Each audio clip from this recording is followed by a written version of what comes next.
Hey everyone, this is Dan, the GM, bringing you episode 152.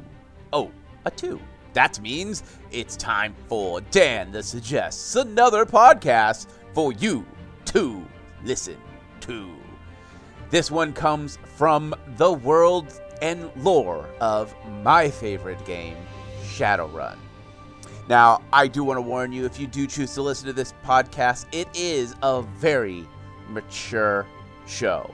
But they are very immature at the same time. They got language, they've got drugs, they've got all of that. And they are called Pink Fae. Now, I'm going to shut up because I got a promo from them. Sit back and let your ears take in Pink Fae. You ever wanted to play Shadowrun? You know, the cyberpunk tabletop game where man meets magic and machine. It's too hard though, right? Too crunchy? Too clunky? It's a lot of math. Wrong! Pink Fae is a Shadowrun 2nd edition actual play podcast, played by the rules, but fast and loose, with all the 80s cyberpunk edginess you know and love, where the hair is big and the explosions are bigger. Follow the story of 2 rad Shadowrunners making a name for themselves in the mean streets of 2053 Seattle. Tina Bonemeal, 9.5 feet of pure troll muscle, surveillance expert, and aspiring actress. John Anderson, former company man with a resume shrouded in mystery and a black belt in Aikido. Check out Pink Fae Podcast, available everywhere you listen to podcasts. That, my friends, was Pink Fae.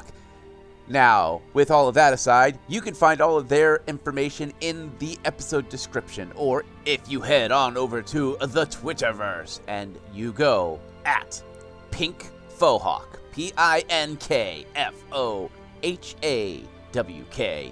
You see them in the Twitterverse, hit them up. Tell them Dan the GM says, sup. Well, that's all I got. I'm going to shut up and let you guys get on with this week's episode.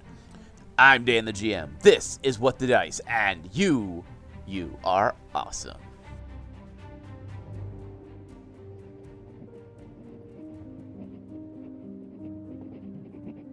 We sit in the Adventuring Guild office waiting for someone to let us know if we have work today. We see on the board tons of flyers for our mining and areas that need help clearing out small bandits and other small nuisances. Nothing that's really worth our time anymore. We've been with the Adventuring Guild for a while now.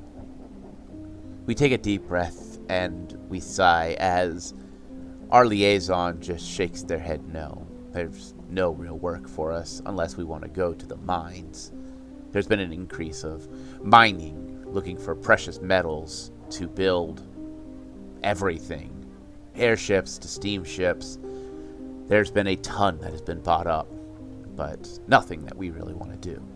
Packing our stuff up, we head on down to the campsite where the storyteller has tea and some snacks ready for us.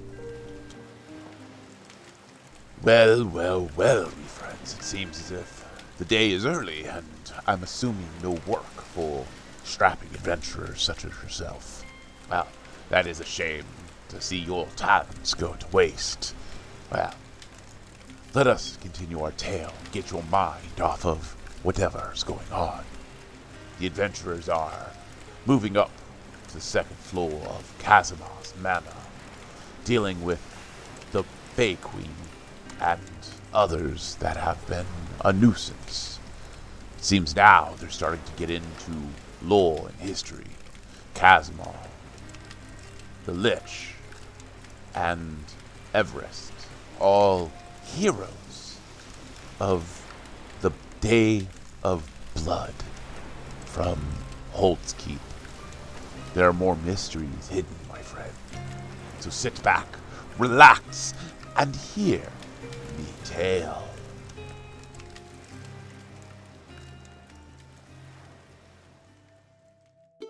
In the last episode, the adventurers have made their way deep well, not deep. They made their way up and down. They kind of went everywhere inside this strange manor that is owned by this strange creature of the night that has sent them on an errand to reclaim his home. This ex-adventurer gone vampire seems to have this manor hidden deep in the woods, which the dark, corrupted Fae have successfully taken over. In the process of poking their noses where they don't belong, they have found crystals that the adventurers promptly shot and destroyed. And Amphibolus almost got sucked into one. Almost. Almost. Did I miss anything? He one-shotted you, the one dude. We are not talking about that one shot. Why not? It was an epic one shot. Everyone said so. It was beautiful. And Amphibolus one-shotted a boss. Happy. Yes. I'm gonna just get on with this week's episode, shall we? Great. We shall. We come back as you guys have entered this sitting lounge area with paintings that have been undamaged except for one that has been scarred and ripped away.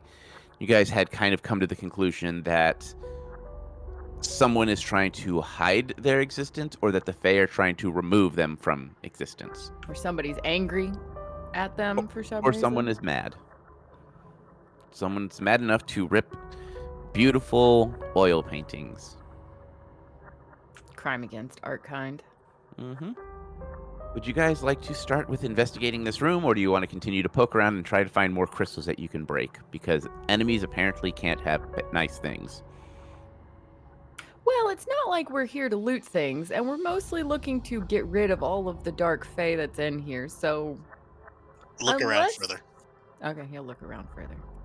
All right. Like, Kalila's just gonna be like, that's nice, and keep going. But if Amphibolus will look around, she'll keep guard. All right. What is there anything particular you looking for, or are you just poking around just to poke around?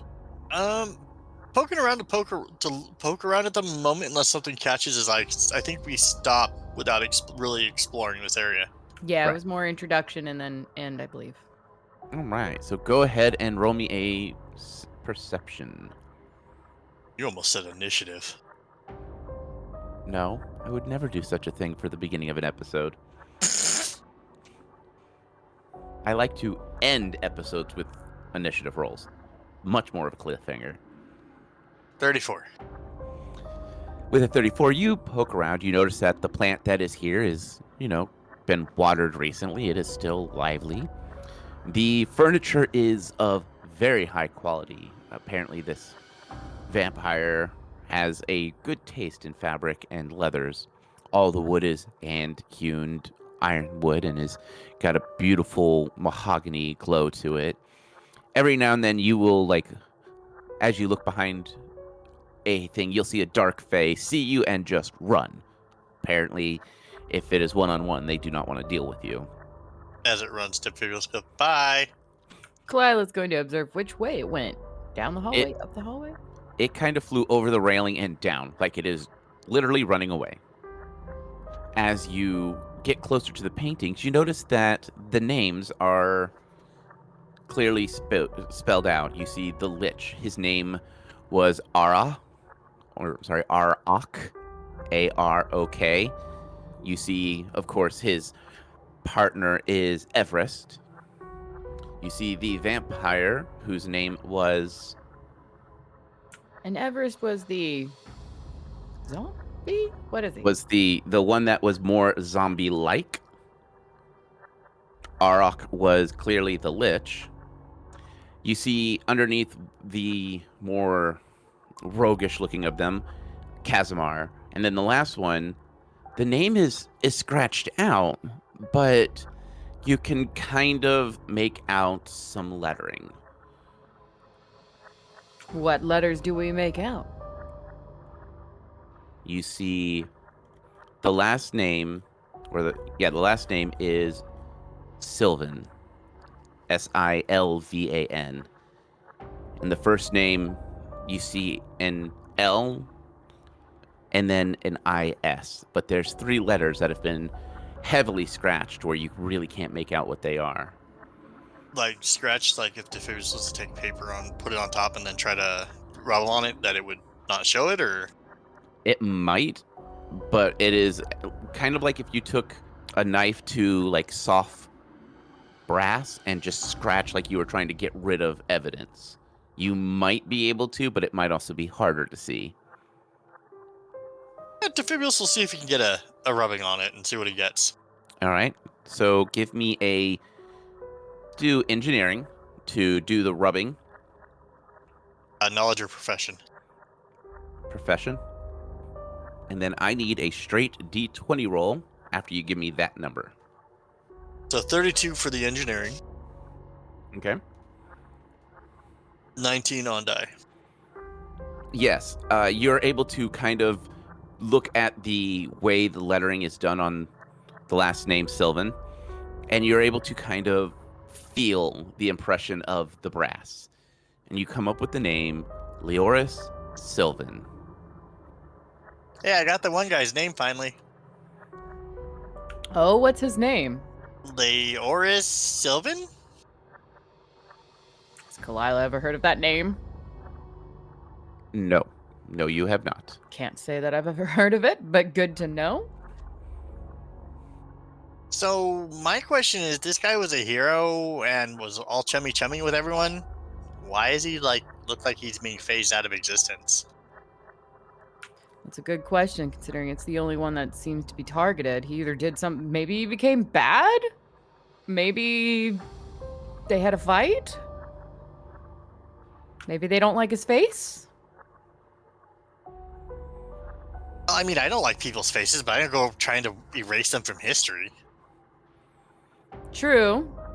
I can't say that I've ever set out to, technically going after God, is that gonna erase them from, as she starts tangenting on into a thought of am I trying to erase something from history in this moment?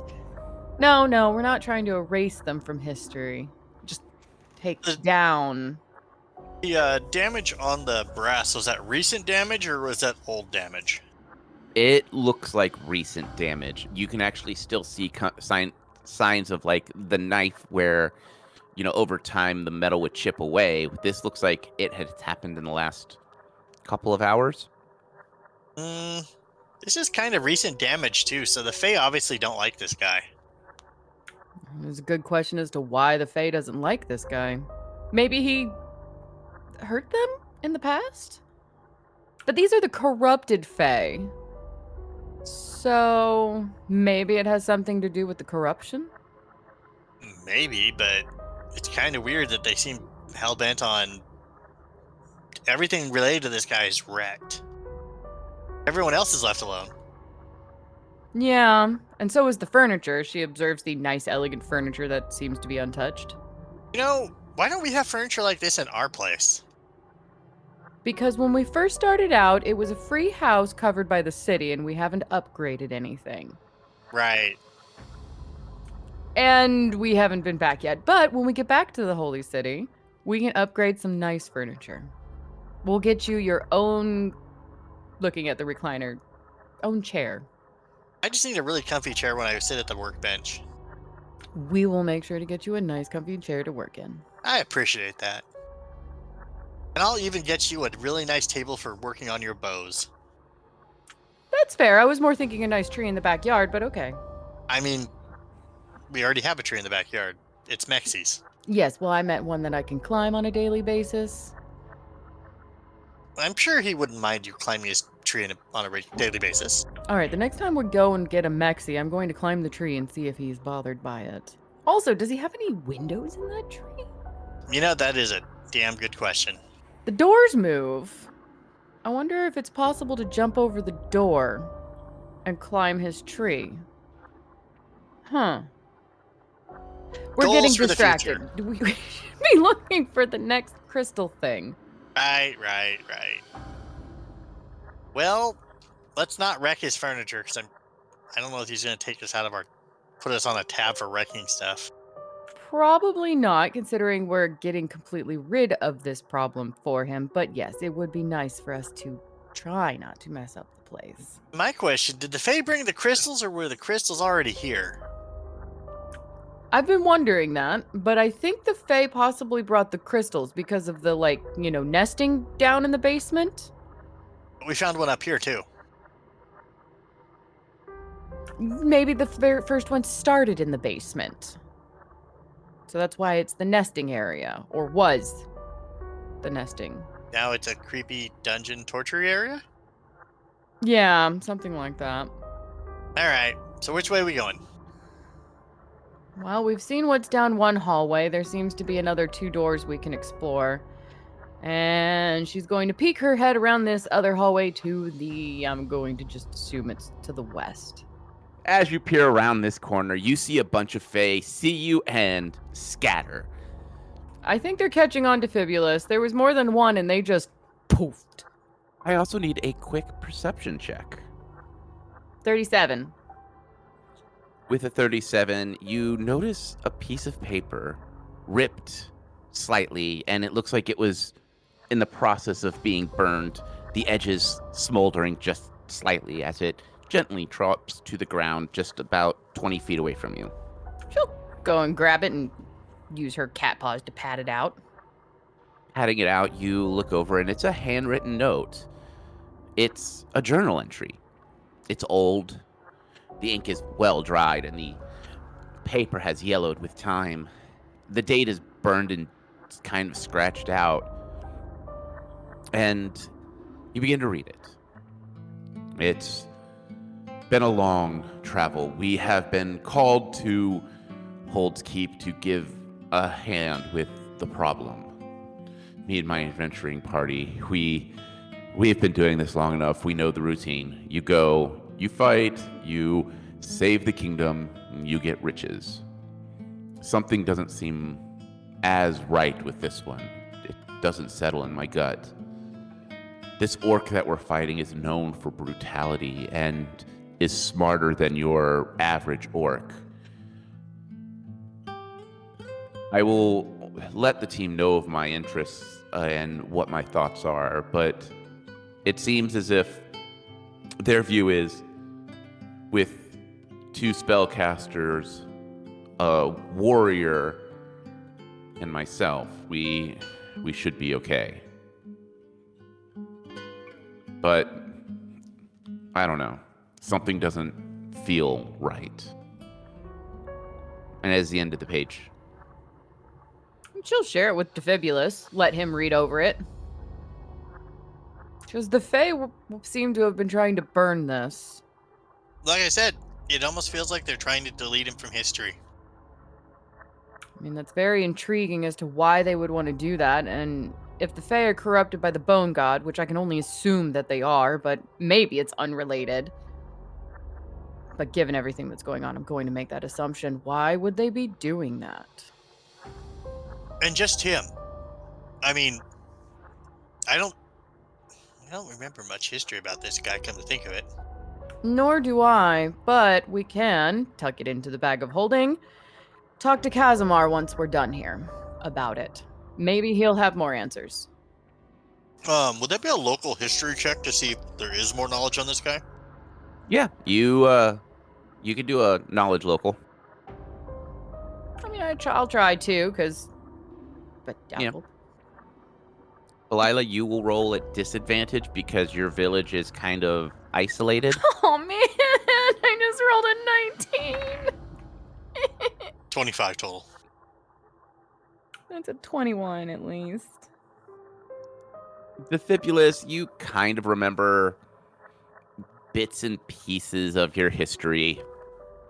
And you don't remember the orc's name. You do remember that he was more brutal than the other orcs, but you can't really remember how things played out.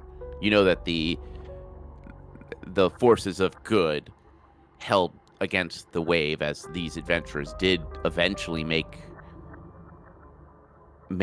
purchase and are able to fight back. But you remember that where most people celebrated, and you've seen it here, they called it the Day of Blood, but you never really understood why. Some people incorporated it to that Hold's Keep held its ground, but it did cost them quite a bit of their army. And the orc army that they did fight against lost massive amounts of numbers. So there's that kind of connection of it's because of how much death happened at one day. But were the heroes, were their names given from what he recalled, or no? You do recognize Liaris as one of the names, but Casimir and Everest aren't familiar, but the name Erok is. So you recognize the orc who went lich, and you recognize the name, and you kind of place it as maybe elven in nature, but there are some humans that get elven names because of where they grow up. Well, I kind of remember my history. I was probably more sketching schematics at that point. But anyway, from what I remember, Erok and Leoris are mentioned, but the others are not. Well, I can't say that I've heard anything about it, but I come from a tiny little village in a forest, so... Well, when all this craziness is over, I'll have to invite you to my home, if it's still standing and not been burned to the ground by a vengeful, angry wife of my brother. But anyway, yeah. And then you can study all the history books there, because there's tons of them, or was. But I'm concerned about, like, why this guy is being phased out of history. Especially since it seems to be coming from the Fae, the corrupted Fae. You know, why doesn't anyone who sends us on these missions ever give us a way to contact them with questions? Why do you think I keep demanding magic chalk from Nicodemus? Because it would be awfully useful, probably on both of our parts, not just for us, but also for him to be knowing what's going on. Why I really hope that pigeon comes back. I kind of wonder if he even... I don't know what they sent. I kind of wonder if he even remembers he sends us out on these missions until we get back. And then it's the whole surprise, we're back, and then he remembers that we came back. I've just been suspicious of that too. Or he's remembered that he finally remembers he sent us somewhere. Although we've apparently been gone for a little while, so I'm sure he'll be definitely surprised again to see us. I'm going to duck when I walk in the room, because I get the feeling things are going to be hurled. He hasn't hurled anything at us that I know of. We haven't been gone 6 months yet. Has it? I thought we'd been gone a month. Month, 6 months, it feels like years. Yes, the time in the Miranda was... Anyways. Down the hall or up the hall? Well, the stairs leading back downstairs is there. Let's check the room that's closest to the stairs and then proceed down the hallway. Okie dokie. Want to make sure we have a clean exit if we need it. This door, before you open it, is heavily banded in iron. You see symbols of a warrior, like a sword as a brandishing or a metal banding. But you also notice that there are arcane runes written across it. They're not glowing or pulsing magic, but it is more of like indicating their branch of magic. Does anyone have knowledge? Is it knowledge arcana? Or is it knowledge? I think Kalila does. One sec. I do actually have knowledge arcana. All right, give me that roll of knowledge arcana. Nat 1.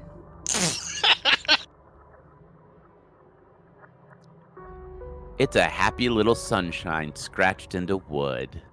He goes, oh, look how pretty. I wonder why it's not glowing yet.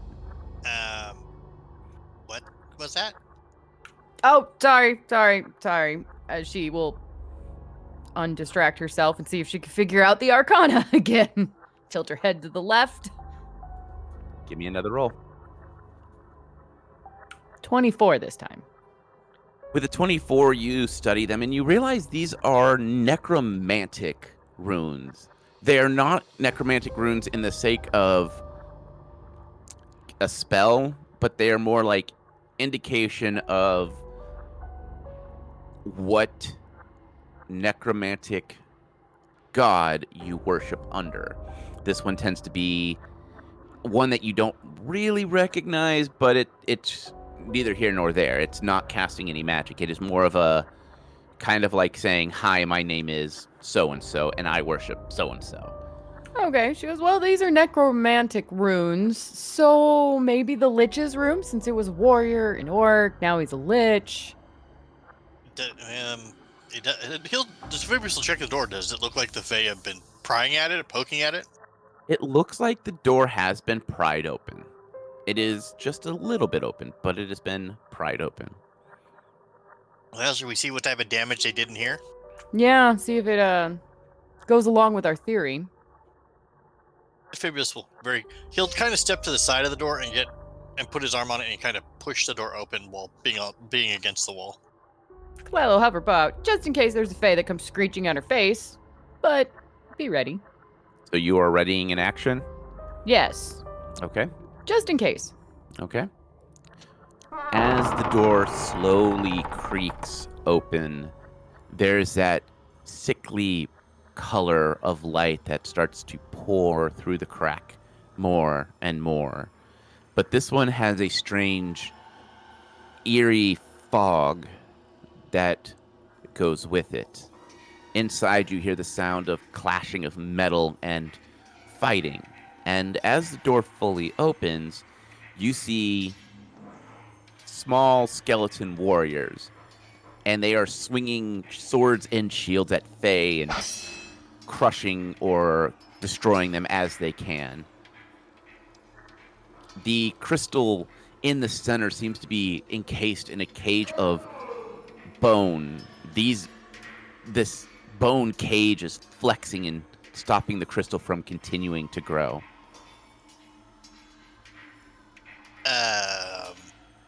I think we just walked into a battle. Yeah, but my question is who's controlling the skeletons? She's going to take aim at the crystal. Okay. Well, I mean, the skeletons are killing the Fae, which is helpful. I'm going to presume they're on our side for the moment, considering this is a friend's house.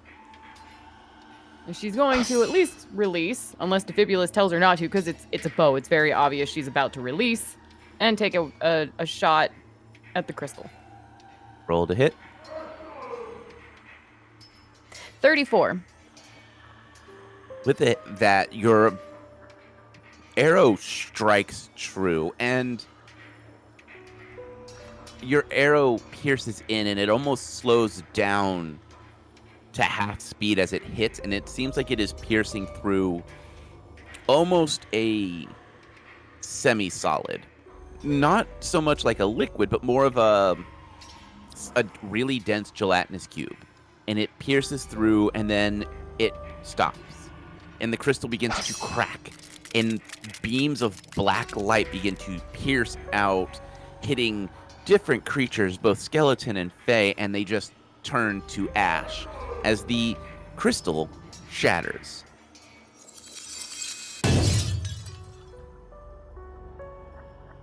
That was a little bit easy. As the strange crystalline dust begins to fall and settle, you see a scrying orb in the center of the room that is clear begin to turn black. And you hear the Lich's voice echoing. No? Hi? Hey. You have entered my old room. Yeah, there was a corrupted Fae. Sorry about that. No. I summoned a few of my minions there to deal with it. Did they not do well? They were holding it at bay. Important information. The Faes are growing corrupted crystals. So the skeletons did something with a bone cage, and there was corrupted Fae and skeletons fighting. I don't know for how long. I fear this might have been the case. I've been doing some studying. I left some books in the study there that I was going to go get, but Casimir wasn't home when I went. I got a question for you. Yeah, what? Why is Leoris like being wiped from history here? I don't know. Because these Fae seem to have a pretty big grudge against the guy. Yeah, anything that involves Leoris is being destroyed, including journal pages, portraits, name tags. Everest and I kept a library. It's between our rooms. It should be the next room over. You will find a skeleton of a orc.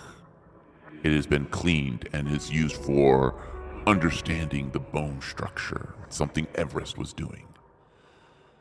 Inside the skull, there is a small black orb. Take that orb, go to Everest's room, which should be at the end of the hall.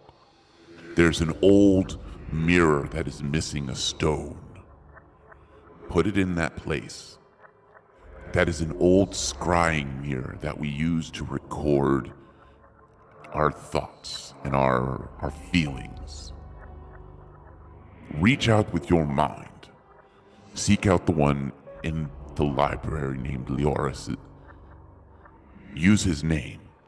And I know Everest and I spoke about it. If you are going to be dealing with, if Leoris is still around,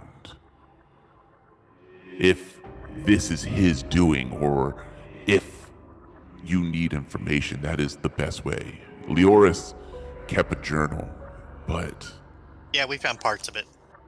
if that's the case, he only kept one. I don't have the memory I used to. I know Leoris was special to us.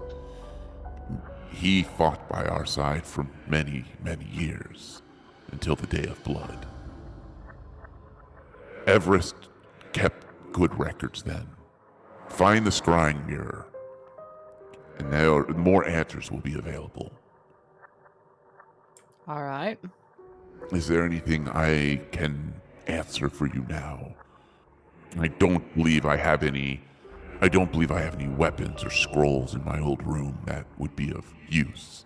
That was back when I still had a mortal form, and you two wouldn't wear my old armor. It's much too big for you. No, we're just going room by room, making sure everything is cleansed. The only other place that... Where all did you find crystals? In the basement, the cellar, in the main room when you first walk in, and then the room that is directly Torture room. that one. Your room had a crystal in it. There was a room downstairs, right side, hallway, middle room before the kitchen. And one upstairs, well, if you're facing the stairwell from the living room, right side, first door. How many crystals were there? Like 4? So I thought there was only supposed to be 4. There were supposed to be 4 that you know of. Doesn't mean that there isn't an extra one. He sits and thinks for a moment. Based on what you've told me, you found a crystal in the formal dining room, where we all would break bread and talk of our tales and talk of what we've done in our dreams and our passion. You found a crystal in the pantry, and you found one by the torture room. Was that near the room with the maps?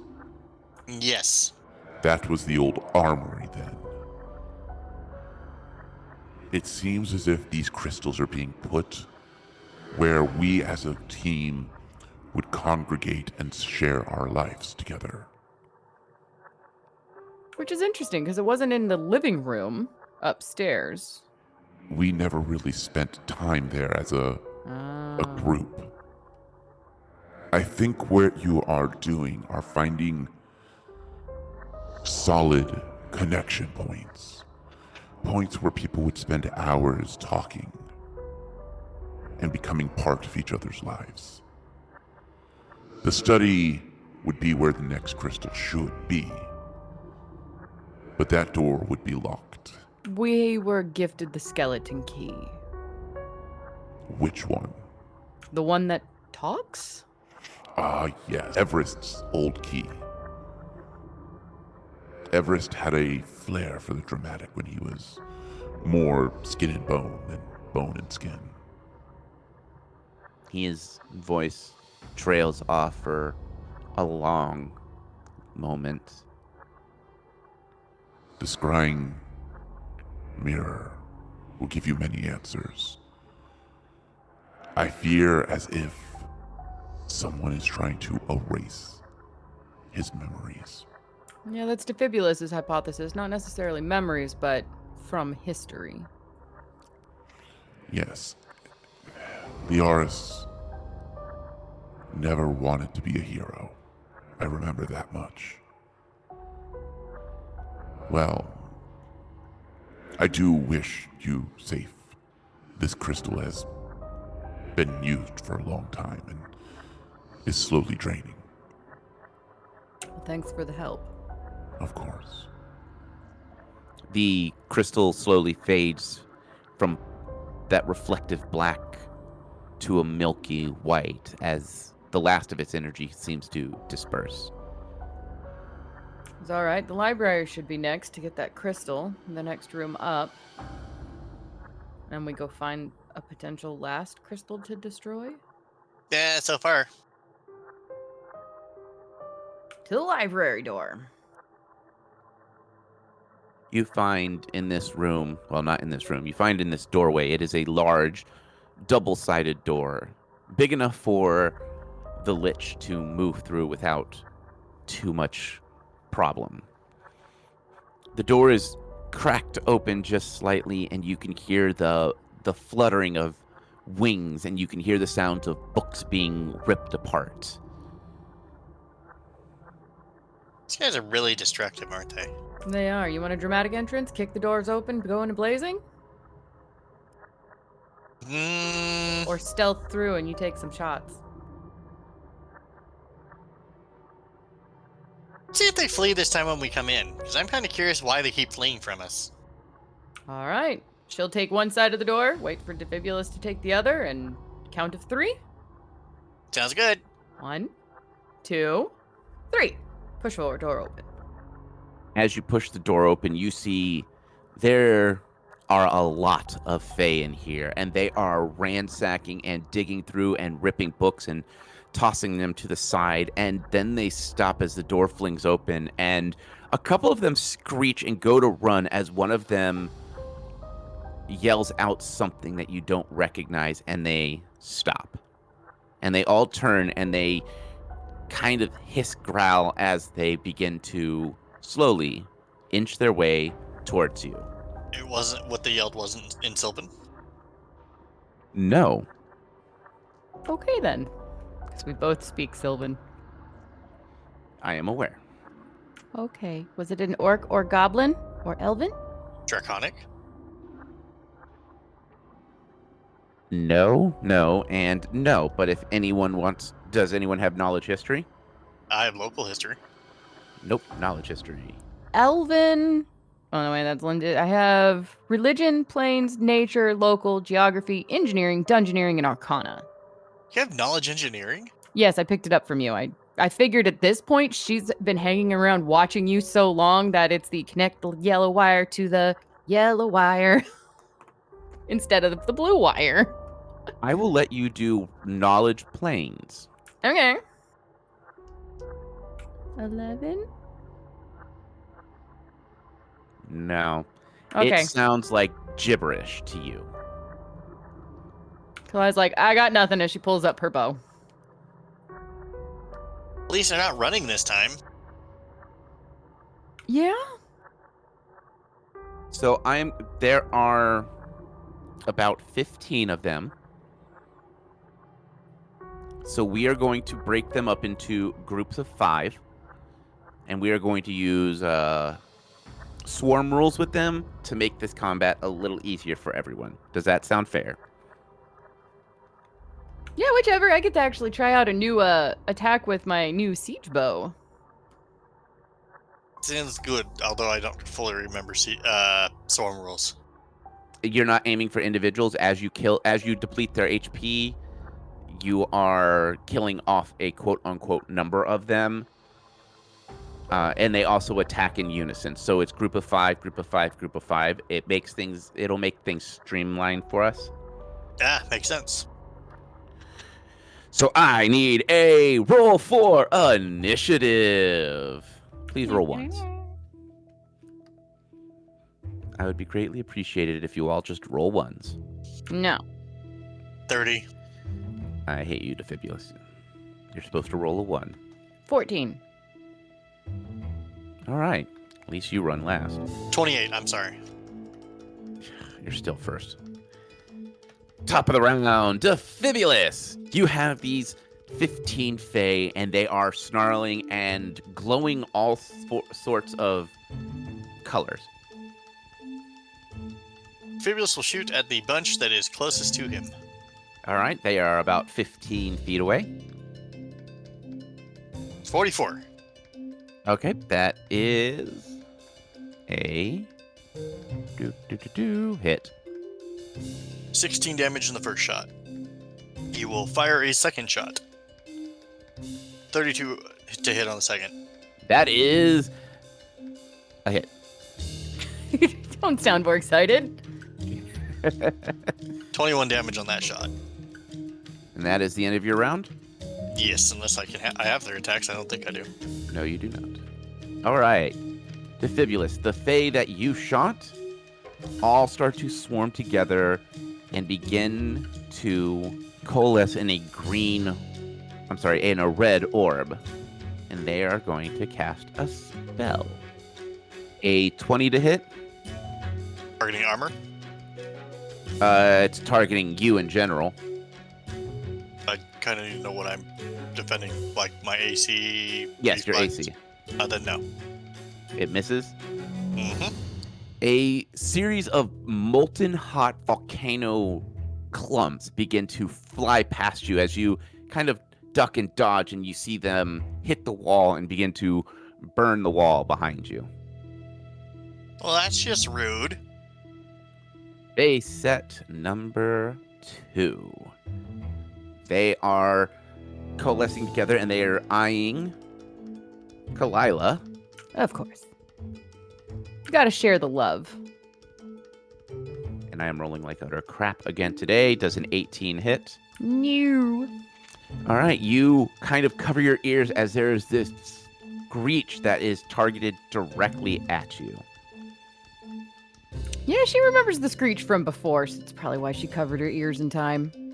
All right, last one. The last group seem to cluster together, and they begin to throw something that looks like energy at Defibulous.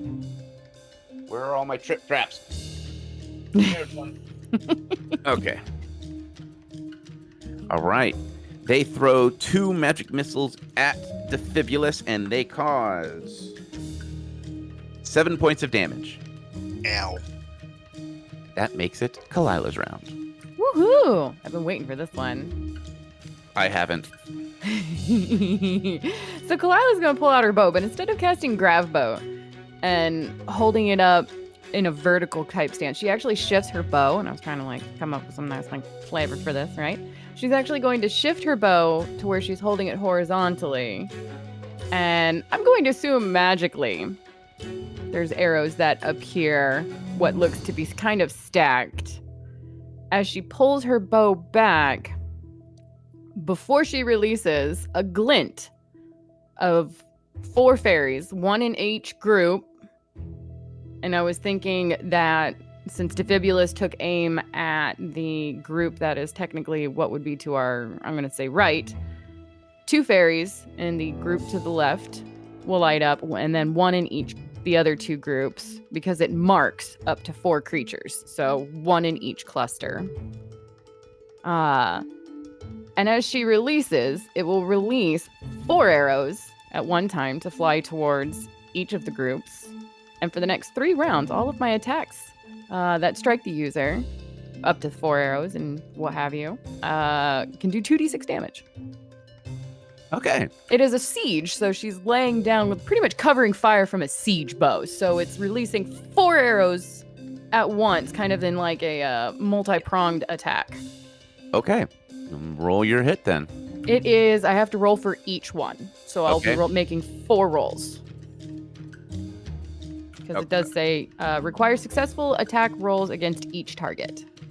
All right, go for it. And you cannot stack, does not stack against a single target. Okay. So then you're only doing 3 because there's only 3 groups of Fae. Okay, I mean, I assume since there's more than one, but that's fine. I can accept that. You can split the difference on one of them because technically there's just multiple Fae. That's what I was saying is, since there's multiple Fae in a group, I was assuming 2, 1, 1. But to be fair, I mean, I can accept 1, 1, 1, but... No. 2, 1, 1 is fine. Okay. I'm figuring out where all my stuff is. Does a 31 hit? Yes. Does a 30 hit? Yes. 31 again? Yes. And a nat 20 on the last. Of course that hits. All right, so for damage, the first set of 2d6 on the first Fae.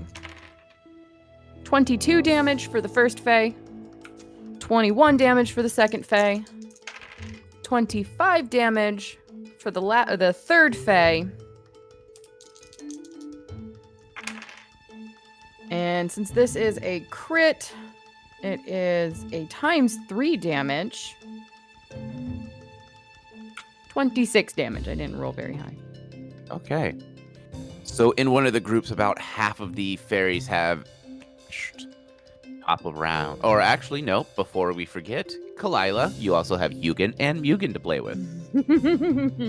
Yep, we always forget about them.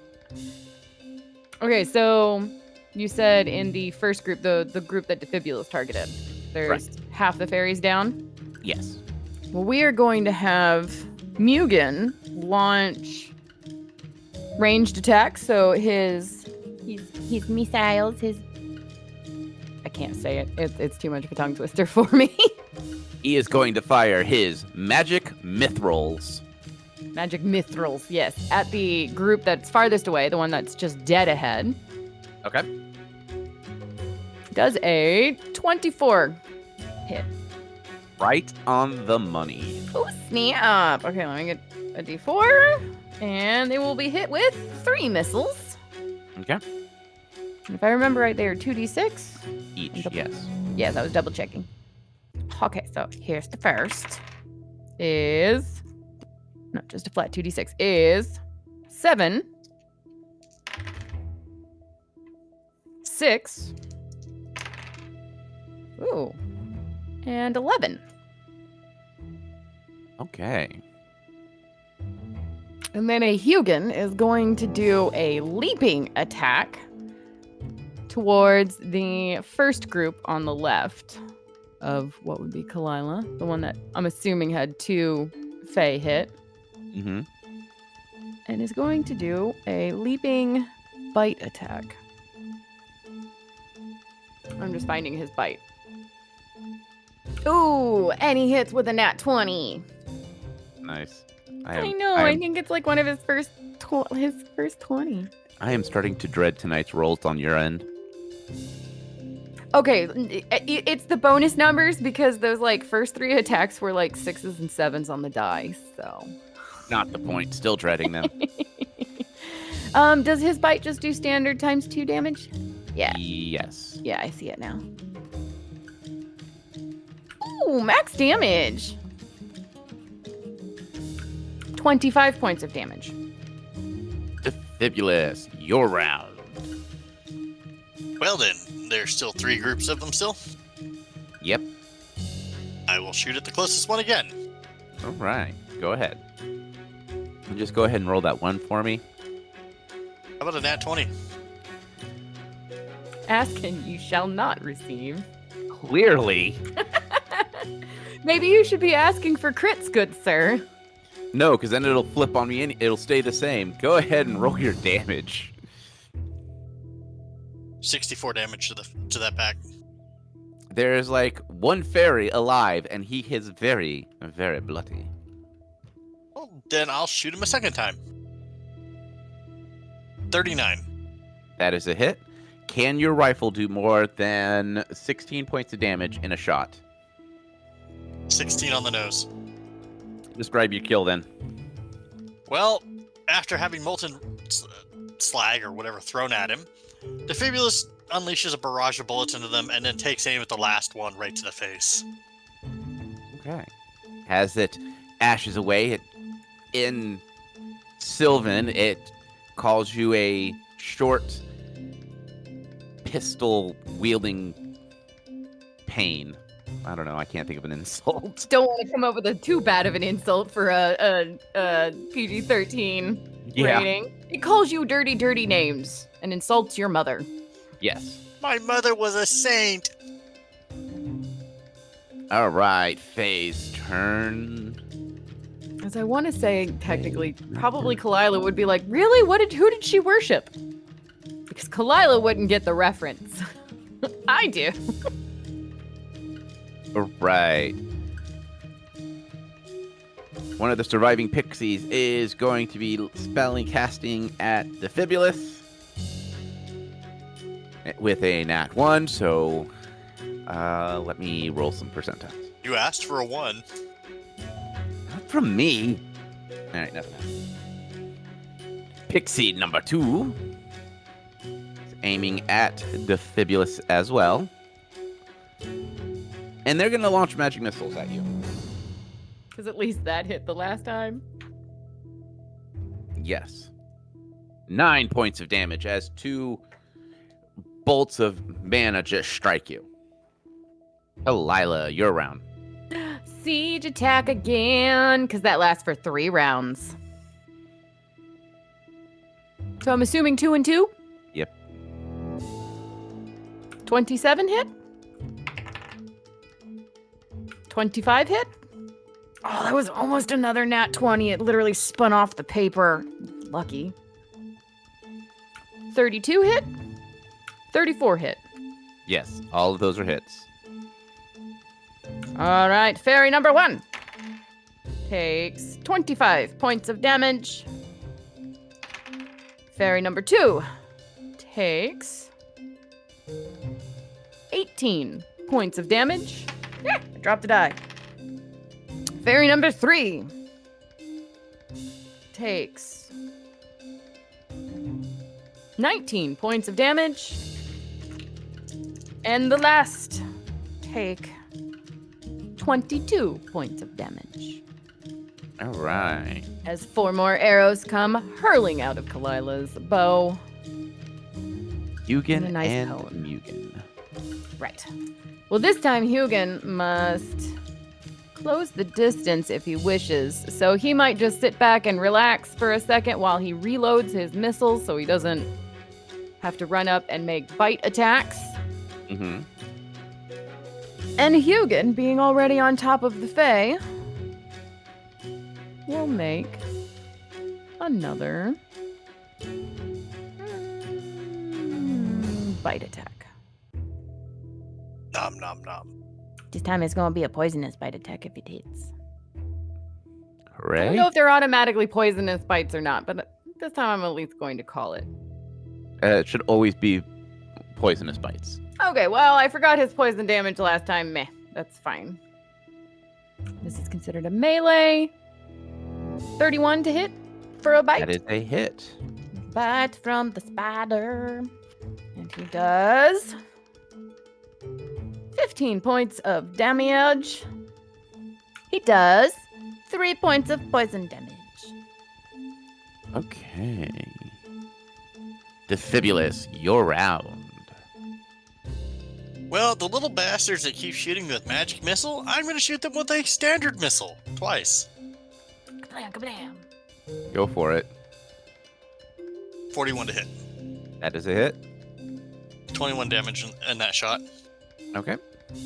And my second shot, I really need to up my critical threat range to a 19 because I keep rolling 19s. I told you to take improved initiative.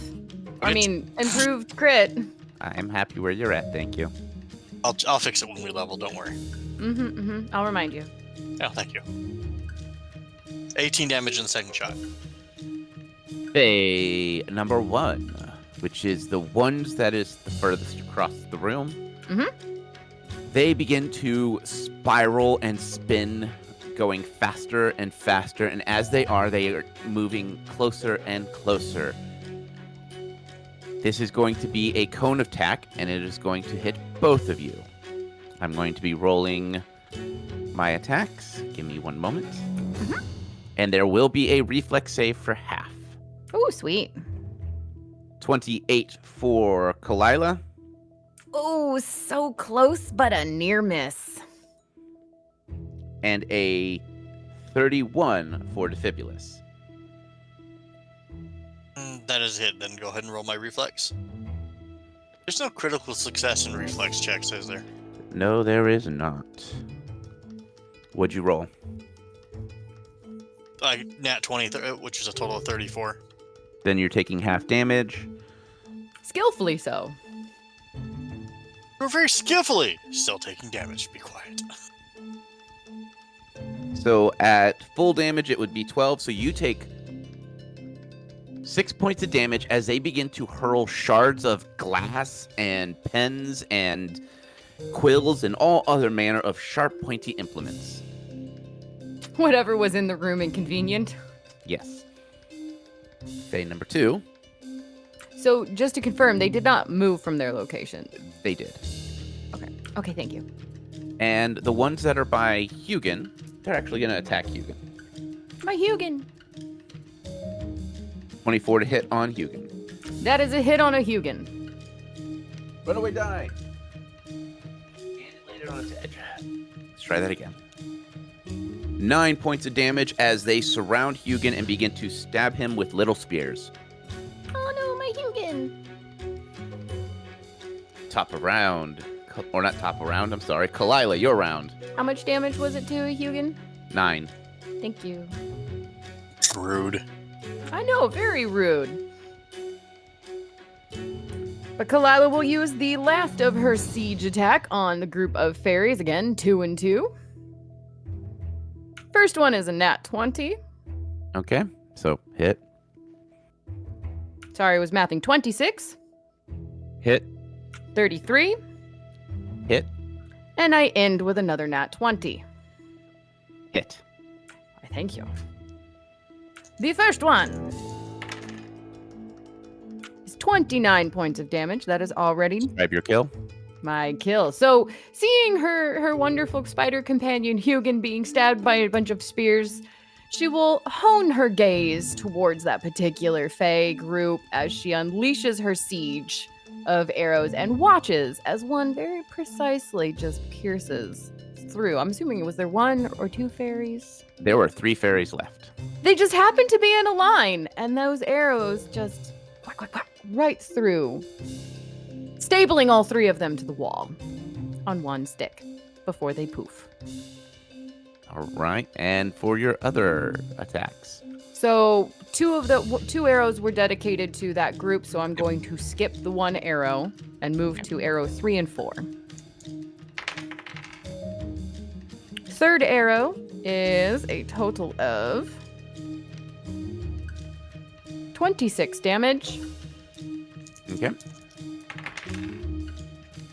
And the last arrow, which is the second crit, doing my math, is a total of 33 damage. Would you like to describe the final kill? Also, seeing Defibulus get attacked by the barrage of magic missiles from this, I think it's this group, at least once, if not twice, those other arrows sail through the air, piercing. Was there how many Fae were left? There was 2 at full health and 1 at half health. So the 2 would have struck true or gotten struck true since they were so close to the same location, and that third arrow would have taken that last fairy out by de-winging it. As the last fairy hits the ground and poofs into a cloud of ash, you look around this room. The books are splayed out across the room. Pages are ripped. Small little fires are lit, but have kind of sizzled themselves out. And as you look around the damage of this once beautiful, archonic library, we are going to end this week's episode right here. Hey, Kalila. Hmm. Do you think those Fae got the point? I do think they got the point.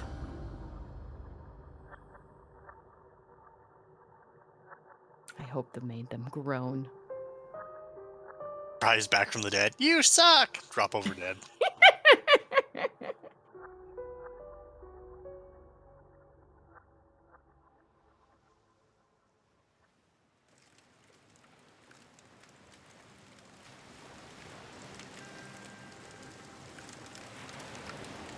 Well, well, well, it seems as if the adventurers have found a library of archonic nature, with a scrying orb that gave them the ability to speak to the Lich, and finding out a little bit more about what and who lived here. It seems as if the adventurers have come across a hero's manor. Well, unfortunately, that is all the time we have for tonight. For the moon is high, and it is time for us to say farewell. But as always, me friends, may the dice gods bless your every roll.